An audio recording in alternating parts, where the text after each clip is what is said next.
예, 할렐루야, 반갑습니다. 항상 아버지 하나님께 감사라는 제목으로 추수감사절 하나님 말씀 함께 나누겠습니다.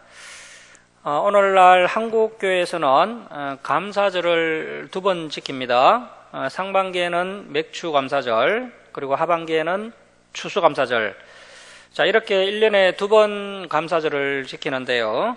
이렇게 1년에 2번 감사절을 지키는 것은 그만큼 감사의 마음을 가지는 것이 중요하다는 의미입니다. 그래서 성경에는 감사라는 단어가 많이 등장을 합니다. 구약 성경에는 126회, 신약 성경에는 62회나 등장을 합니다. 장로교 창시자 칼빈은 감사기도는 가장 강력한 이력이 있다라고 했고요. 또 독일의 성직자인 빌헬름 엘러는 이 세상에서 가장 행복한 사람은 가장 많이 감사하는 사람이다라고 이야기를 했습니다.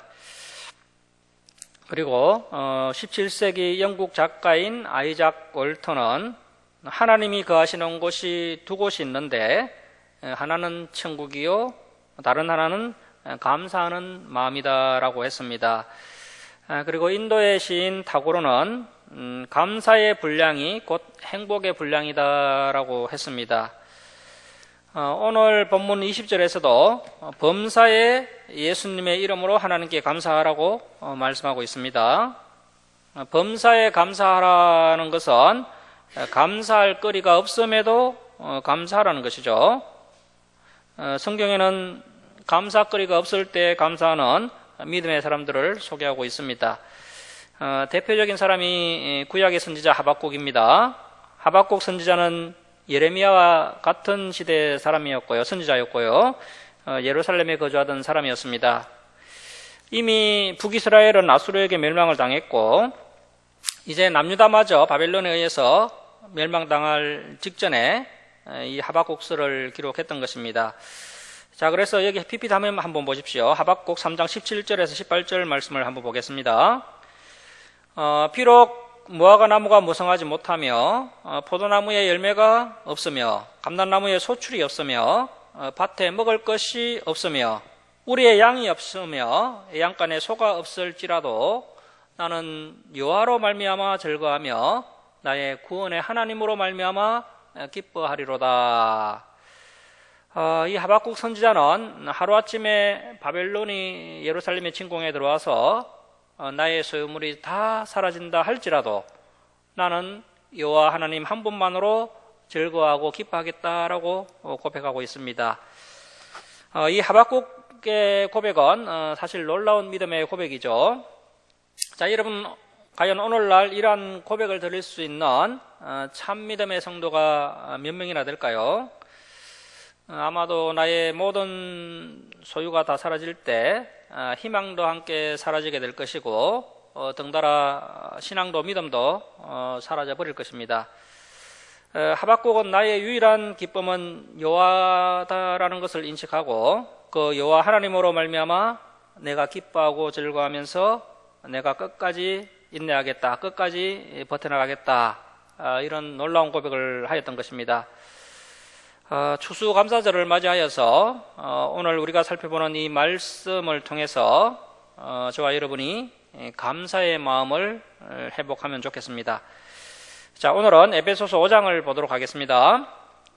이 에베소서는 바울이 로마에서 이제 가택 연금이 된 상태에서 기록한 옥중 서신입니다. 그래서 이 옥중 서신 에베소서는 신약 성경 중에서 가장 고차원적이고 아주 심오한 성경책입니다. 그래서 신학자들은 이 에베소서를 서신서의 여왕이다라고 이렇게 부르고 있습니다.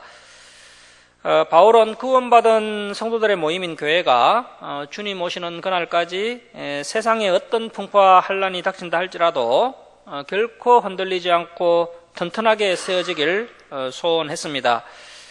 그래서 이 에베소서를 기록을 했고요. 이 에베소서 5장을 통해 교회가 튼튼하게 세워지기에 이 교회와 성도가 어떠한 자세를 가지고 살아가야 하는지를 제시해 주고 있습니다. 저와 여러분이 이 어려운 환경 가운데 믿음이 흔들리지 않고 견고하게 서 있으려면은 이 에베소서 5장과 같은 그런 신앙의 자세가 있어야 한다는 것입니다.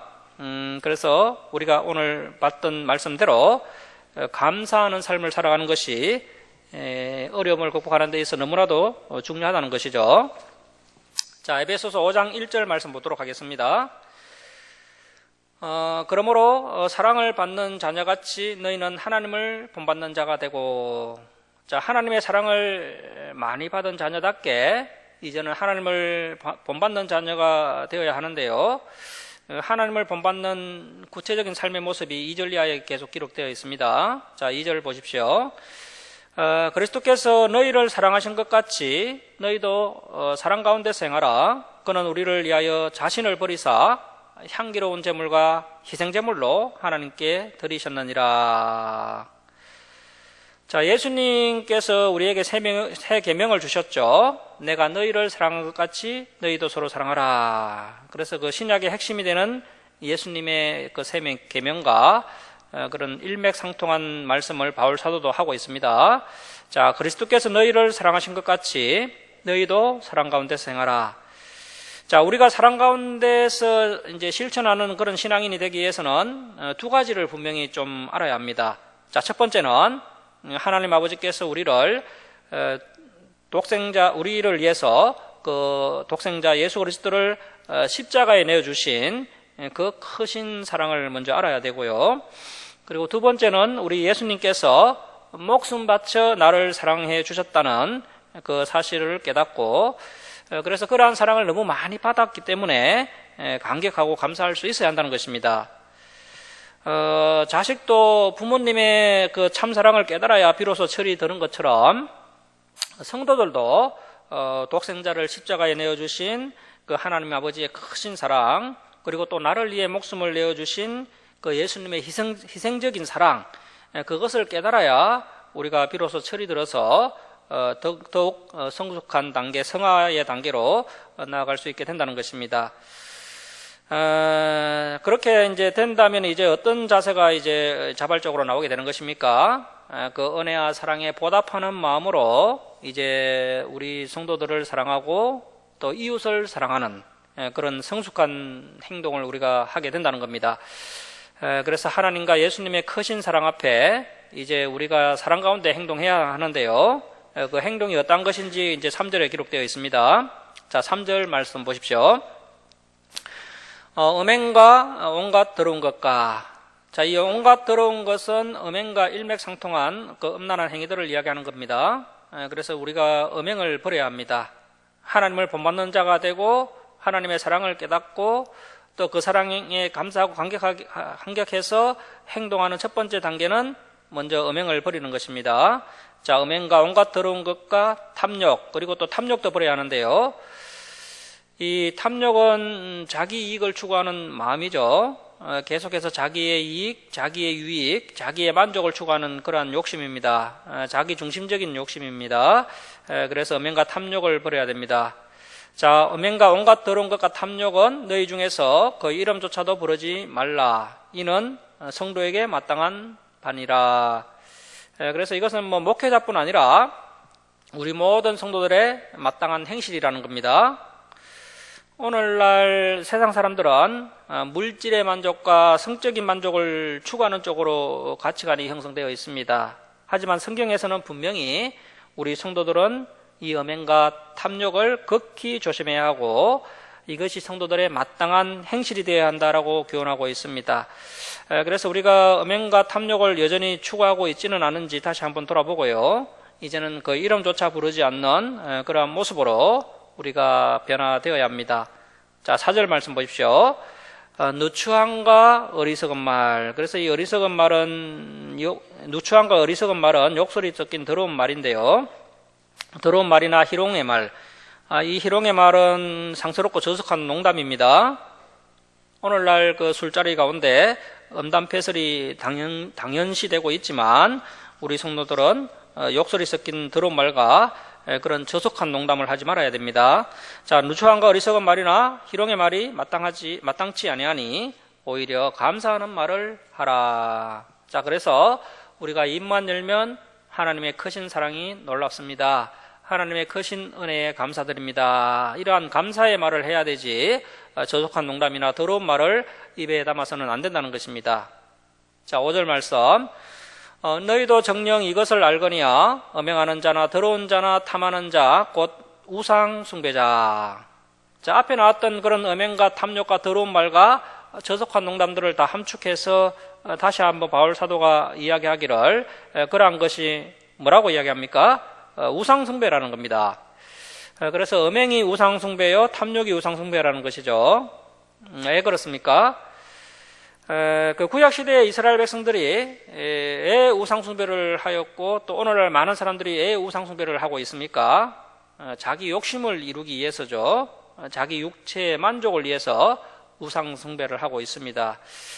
그래서 이제 곧 우상 숭배자는 다 그리스도와 하나님의 나라에서 기업을 얻지 못하리니. 자, 이러한 사람들은 천국에 들어가지 못한다는 것입니다.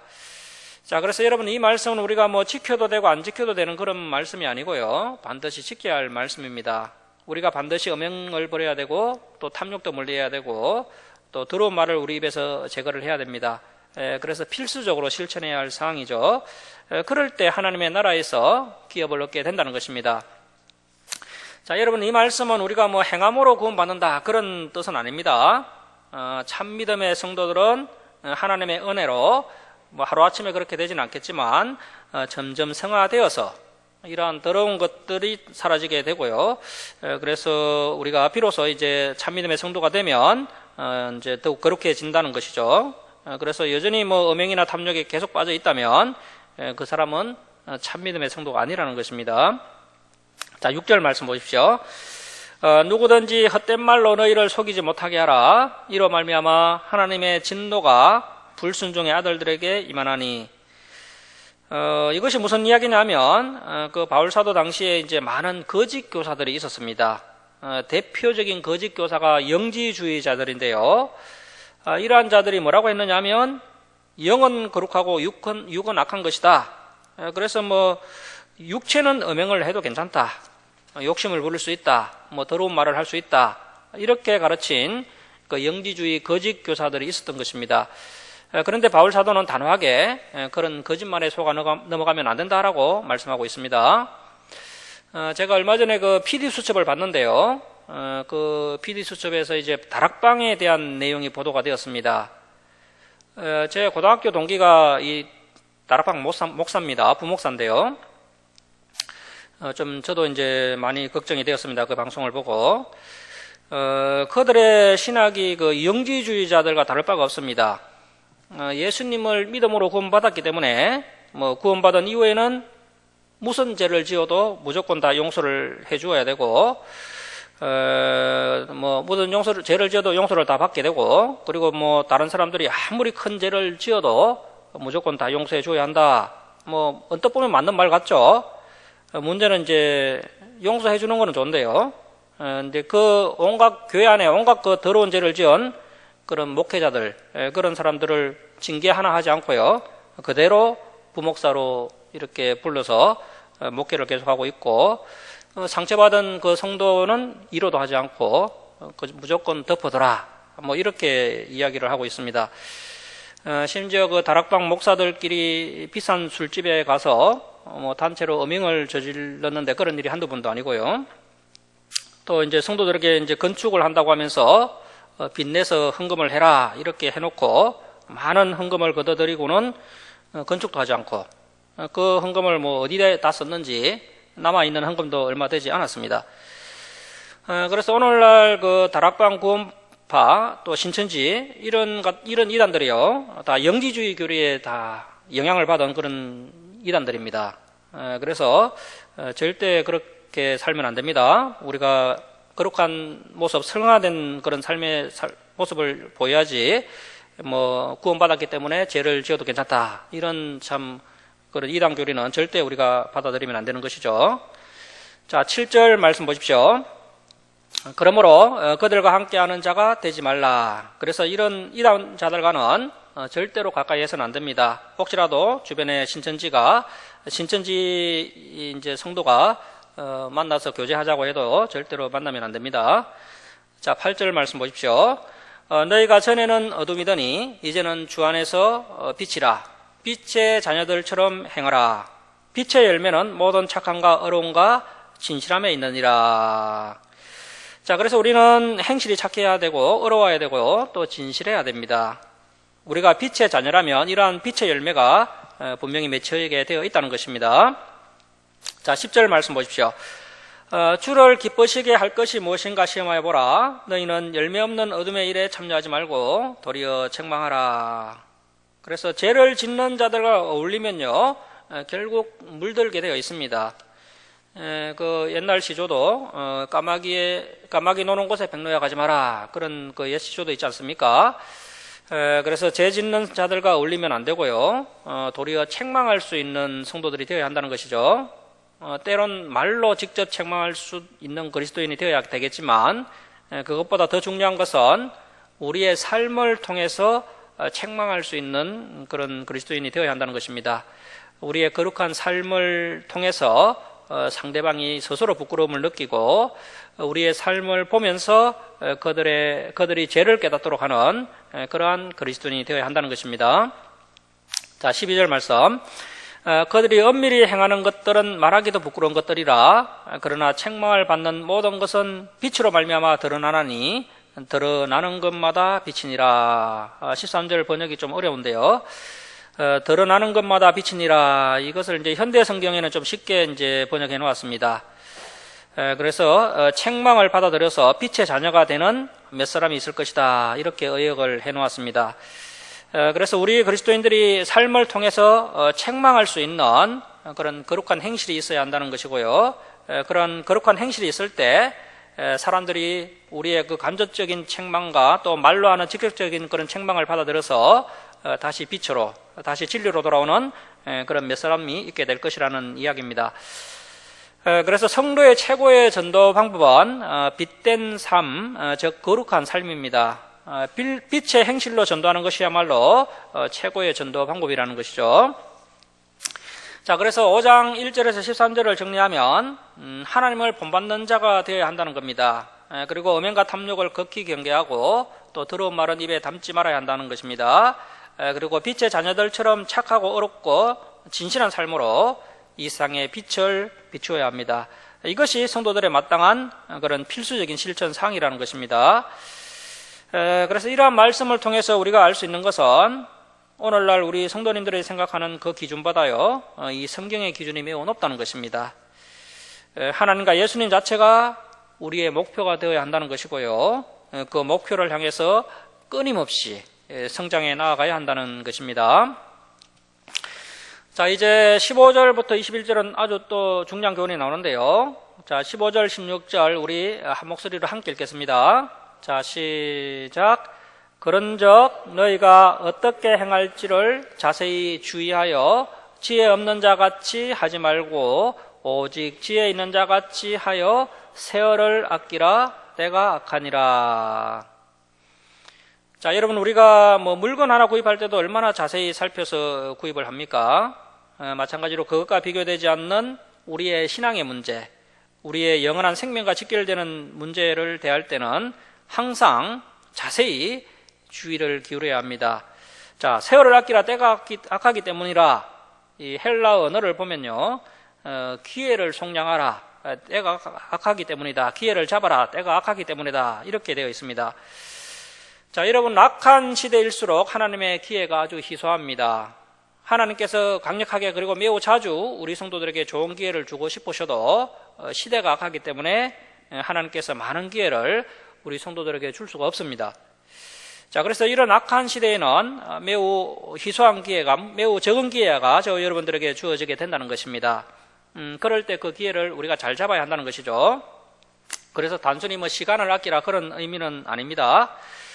우리에게 주어진 시간 가운데 하나님께서 주신 몇 번의 기회가 있는데 그 몇 번의 기회를 반드시 잡을 수 있는 성도가 되어야 한다는 것입니다.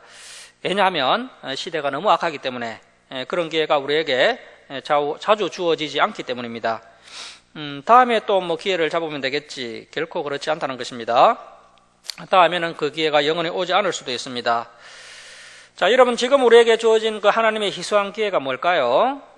바로 이 성경을 배울 수 있는 기회, 진리를 배울 수 있는 기회죠. 성경을 통해서 성장, 변화, 성화할 수 있는 기회가 우리에게 주어진 것입니다. 그런데 이 기회가 앞으로도 우리에게 계속 주어지게 되겠지? 절대 그렇지 않다는 것입니다. 이런 기회가 매우 희소하다는 것이고, 이 기회를 한번 놓쳐버리면 최소한 5년, 10년의 세월이 그냥 흘러가 버린다는 것입니다. 인생을 살면서 한두 번 이렇게 하나님께서 주신 그 기회를 놓쳐버리면요, 10년, 20년, 30년 세월이 그냥 흘러가 버리게 됩니다. 그래서 반드시 지혜 있는 자가 되어서 자세히 주의해서 하나님께서 오늘날 우리에게 주시는 그 기회들을 어떤 대가를 지불해서라도 반드시 붙잡을 수 있는 그런 지혜로운 자가 되어야 합니다. 자, 17절 말씀 보십시오. 그러므로 어리석은 자가 되지 말고 오직 주의 뜻이 무엇인가 이해하라. 그래서 우리가 정말 이 한 가지를 좀 심각하게 골똘히 생각해 봐야 하는데요. 우리가 무엇을 먹을까, 무엇을 마실까, 무엇을 입을까, 이런 부차적인 것에 자꾸 정신을 팔지 말고요. 과연 주님의 뜻이 무엇인가? 내가 왜 태어났으며 왜 나를 이렇게 주님의 자녀로 불러주시고 왜 이 주사랑교회로 인도해 주셨는가? 이 주님의 뜻이 무엇인가를 이해하라는 것입니다. 자, 18절입니다. 술 취하지 말라. 이는 방탕한 것이니 오직 성령으로 충만함을 받으라. 그래서 이제 술도 끊어야 한다는 것이죠. 술 취하면 분명히 실수를 하게 되어 있습니다. 성도가 술을 먹고 실수를 하게 되면요, 교회와 주님을 욕되게 하는 것입니다. 그래서 성령 충만함으로 술을 끊게 해달라고 기도를 해야 하는 것이죠. 자, 19절. 시와 찬송과 신령한 노래들로 서로 화답하며 너희의 마음으로 주께 노래하며 찬송하며. 자, 그래서 우리가 반드시 회복하고 또 실천해야 할 행동 중에 하나가 하나님을 또 찬송을 하는 것입니다. 그래서 예배 중에 입을 크게 열고 마음을 다해서 최선을 다해서 하나님을 찬송해야 됩니다. 설교가 중요한 것이 찬송은 중요하지 않다라고 생각하는 분이 있을 수 있는데요, 그렇지 않습니다. 자, 여러분, 하나님께서 왜 우리를 창조하셨습니까? 성경에는 분명히 우리에게 찬송을 받으시려고 우리를 창조하셨다라고 말씀하고 있습니다. 그래서 우리의 인생의 목적은요, 하나님을 찬송하는 것입니다. 우리의 삶을 통해서도 찬송해야 되겠지만 우리의 입술로도 찬송을 해야 됩니다. 자, 2절 말씀 보십시오. 범사에 우리 주 예수 그리스도의 이름으로 항상 아버지 하나님께 감사하며. 자, 범사에, 그러니까 항상 감사하라고 말씀하고 있습니다. 한마디로 모든 상황에서 감사하라는 것이죠. 감사할 수 없는 상황에서도 감사해야 한다는 것입니다. 예를 들어서 이제 욥이라는 사람이 있었죠, 구약 시대에. 그러니까 욥은 하루아침에 10자녀를 잃고 모든 재산도 잃어버리고요, 또 불칠병을 앓았습니다. 그러할지라도 감사하라는 것입니다. 자, 성경은 왜 이렇게 감사할 수 없는 상황 가운데서도 감사하라고 명령하고 있을까요? 그 이유는 그 감사라는 단어 자체에서 찾을 수가 있는데요, 이 감사라는 헬라가 유카리스티아라고 합니다. 유카리스티아. 이는 그 존이라는 뜻을 가진 유와 은혜라는 뜻을 가진 카리스의 합성어가 이 감사라는 단어입니다. 그래서 이 감사는 하나님의 선하신 은혜를 잊지 않는다는 의미가 있는 것이죠. 감사한다는 것은 이미 하나님께 은혜를 많이 받은 것을 전제로 하는 것입니다. 우리가 하나님께 은혜를 받았기 때문에 감사를 해야 한다는 것입니다. 어떤 은혜를 받았나요? 우리가 죄악 가운데 영원히 멸망받을 존재들이었는데 하나님의 독생자 예수 그리스도의 보혈로 구원받고 하나님의 자녀가 되었습니다.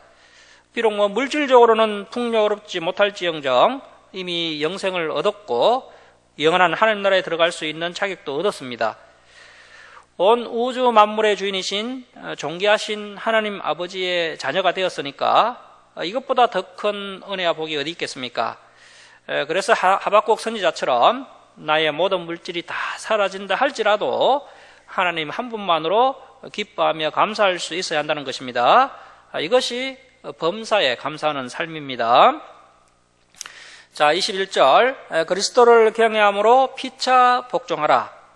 자, 예수님을 두려워하는 마음으로 피차 복종하라. 우리가 그동안 하나님을 두려워해야 한다는 말씀은 구약성경에서 잘 배웠죠. 그런데 하나님만 두려워하면 안 되고 예수님도 두려워하는 마음을 가져야 한다는 것이죠. 예수님을 두려워하는 마음으로 서로 복종하라는 것입니다. 서로 순종하라는 것입니다.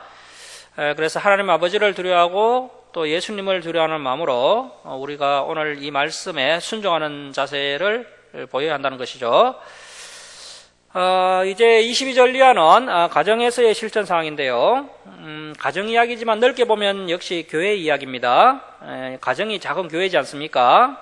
자, 그래서 22절 이하에서 바울이 말씀하고자 하는 것은 작은 교회인 가정이 건강해야 우리 주사랑교회도 건강할 수 있다는 것입니다. 가장 먼저 22절에서 24절을 보시면 아내의 도리가 나오는데요. 그래서 가정이 행복하기 위해서는 아내가 첫 단추를 잘 끼워야 됩니다. 자, 22절입니다. 아내들이여 자기 남편에게 복종, 순종하기를 주께 하듯 하라. 최고 강조법이죠. 자, 여러분 주님께 순종하듯이 남편에게 순종을 해야 한다는 것입니다. 보이는 남편에게 순종하지 않는 사람이 보이지 않는 주님께는 더욱 순종할 수가 없겠죠. 자, 지금 바울은 창조적 질서에 입각해서 아내는 남편을 가정의 대표로 인정을 하고 그래서 존경하고 순종하는 자세를 가져야 한다라고 말씀하고 있습니다. 창조적 질서에 입각한 말씀을 우리에게 교훈하고 있는 겁니다. 그래서 남편이 가정의 대표입니다. 그래서 남편을 존경해야 합니다. 그리고 남편에게 순종을 해야 됩니다. 이것이 창조적 질서에 맞다는 것입니다. 자, 23절 말씀 보십시오. 이는 남편이 아내의 머리됨이 그리스도께서 교회의 머리됨과 같음이니 그가 바로 몸의 구주시니라. 그리스도께서 교회의 머리가 되시듯이 남편은 아내의 머리가 된다는 겁니다. 그래서 아내들은 내 위에 남편의 근위가 있구나. 그리고 남편분들은 또 아내가 자기 아래에 있다고 교만하게 하면 안 되고요. 교만하게 행동하면 안 되고요. 남편들은 또 자기 위에 예수님의 근위가 있다는 것을 항상 인식하고 남편들 역시 겸손하게 행해야 합니다. 이것이 그래서 이제 당연하다는 것이죠. 물이 높은 데서 낮은 곳으로 흘러가듯이 남편의 근위가 위에 있는 것이 창조적 원리에 입각해서 너무나 상식적이고 당연한 이치라는 것입니다. 자, 24절. 그러므로 교회가 그리스도에게 순종하듯 아내들도 범사에 자기 남편에게 복종할지니라. 자, 여러분 교회가 그리스도께 순종하는 것이 너무나 당연하고 상식적인 것이죠. 그것처럼 아내들도 남편에게 순종을 해야 한다는 겁니다. 기분 좋을 때는 남편에게 존칭을 쓰다가 기분 나쁠 때는 남편 이름 막 부르면서 야, 너 죽을래? 그러면 안 됩니다. 범사에 남편에게 순종하는 것이 창조적인 질서이고 원리라는 겁니다. 그래서 이 말씀이 바로 가정복음입니다. 가정이 복받기 위해서 이 창조적 원리가 우리 가정 가운데 실현되어야 합니다. 그런데 오늘날 시대 정신이 완전히 반대로 가기 때문에요. 이제 교회 안에서 이런 말씀을 가르치는 것 자체가 부담스러운 그런 시대가 되었습니다. 하지만 우리 주사랑교회는 하나님의 말씀을 정직하게 가르치는 교회이기 때문에 있는 그대로 말씀을 소개하고 있습니다. 자, 이제 25절에서 30절은 남편의 도리가 나오는데요. 자, 25절 말씀 보십시오. 남편들아 아내 사랑하기를 그리스도께서 교회를 사랑하시고 그 교회를 위하여 자신을 주신같이 하라. 예수님께서 교회를 목숨 바쳐 사랑하시는 것처럼 남편들 역시 아내를 목숨 바쳐 사랑해야 한다는 것입니다. 이것이 참 사랑이죠. 이는 곧 그 교회를 물로 씻어 물세례입니다. 자, 말씀으로 깨끗하게 하사. 역시 교회가 깨끗하게 되는 것은 말씀밖에 없습니다. 오늘날 교회가 세속화되고 있는 이유는요, 말씀에서 멀어졌기 때문입니다. 자, 교회를 깨끗하게 하는 방법, 그래서 물세례와 말씀으로 깨끗하게 하사 거룩하게 하시고 자기 앞에 영광스러운 교회로 세우사. 그래서 영광스러운 교회가 어떤 교회입니까? 티나 주름이 잡힌 것이나 이런 것들이 없이 거룩하고 흠이 없게 하려 하심이라. 우리 주사랑교회가 물론 완벽한 교회는 아닙니다. 이 세상에 완벽한 교회는 어느 교회도 없습니다. 하지만 결정적인 허물이 잡히지 않는 거룩한 교회가 되어야 한다는 것이죠. 그래서 주사랑교회가 흠이 없는 영광스러운 교회가 되어야 하는 것처럼 우리 가정 역시 흠이 없는 영광스러운 작은 교회가 되어야 한다라고 지금 바울 사도가 말씀하고 있습니다. 자, 이런 작은 교회, 즉 가정이 흠이 없는 영광스러운 교회가 되기 위해서는 어떻게 해야 됩니까? 아내는 남편에게 순종을 하고 남편은 아내를 목숨 바쳐 사랑하는 이 기본 질서가 지켜져야 행복한 가정이 될 수 있다는 것입니다. 이것이 지켜져야 영광스러운 작은 교회가 될 수 있다는 것입니다. 자, 왜 어느 날 우리 기독교 가정에서 이런 하나님의 영광이 드러나지 않는 것입니까? 이 질서가 인정되지 않기 때문입니다. 결국 이러한 흐름들이요, 그 뉴에이지 사상에 물들었기 때문입니다. 그래서 더 나아가면 이제 결국 가정을 파괴하려는 그런 동성연애와도 연결이 되는 거죠. 그래서 반드시 그러한 모든 시대 정신을 이기기 위해서는 우리가 이 성경의 절대적 진리를 고수해야 됩니다. 자, 28절 말씀 보십시오. 이와 같이 남편들도 자기 아내 사랑하기를 자기 자신과 같이 할지니. 자, 여러분, 아내가 자기 자신인 것 인정하십니까? 아담의 갈비뼈로 하와가 만들어졌기 때문에 남편이 아내를 사랑하는 것은 지극히 상식적이고 당연한 것입니다. 그런데 지금 남성들도 너무 세속화되고 타락을 해서요, 이것을 놓치고 있습니다. 그래서 남편들도 다시 한번 그 창조적 질서, 창조적 원리로 나아가서 원래 아내가 자기 몸이었다는 사실을 인식하고 자기 자신과 같이 아내를 사랑해야 됩니다. 자, 자기 아내를 사랑하는 자는 자기를 사랑하는 것이라. 그래서 남성들이 명심해야 할 것은 첫 번째, 아내를 목숨 바쳐 사랑해야 됩니다. 두 번째, 아내를 자기 자신과 같이 사랑해야 합니다. 자기 몸이 아플 때만 곧바로 병원에 달려가서 치료받으면서 아내가 아프면 본체만체 하고 그러면 안 된다는 것이죠. 아내를 자신과 같이 사랑해라. 자, 29절 말씀 보십시오. 누구든지 언제나 자기 육체를 미워하지 않고 오직 양육하여 보호하기를 그리스도께서 교회에게 한과 같이 하나니. 자, 그래서 예수님께서도 교회가 예수님의 몸이기 때문에 즉각적으로 반응을 하신다는 겁니다. 그와 마찬가지로 인간도 자기의 몸에 어떤 문제가 있으면 즉각적으로 반응하지 않습니까? 그와 같이 남편도 아내를 사랑해야 한다는 것입니다. 자, 30절.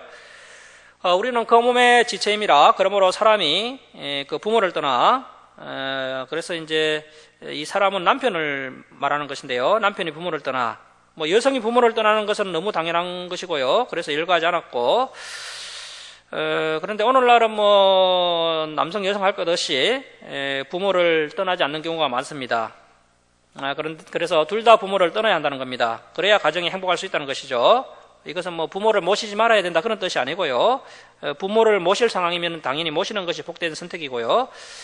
여기서 부모를 떠나야 한다는 것은 경제적, 육체적으로, 정신적으로 부모와 독립을 해야 한다는 뜻입니다. 그래서 마마보이 이런 거 안 됩니다. 자, 그럴 때 이제 가정을 통해서 하나님의 역사가 진행될 수 있고요. 행복한 가정이 될 수 있다는 것입니다. 자, 부모를 떠나 그의 아내와 합하여 그들이 한 육체가 될지니.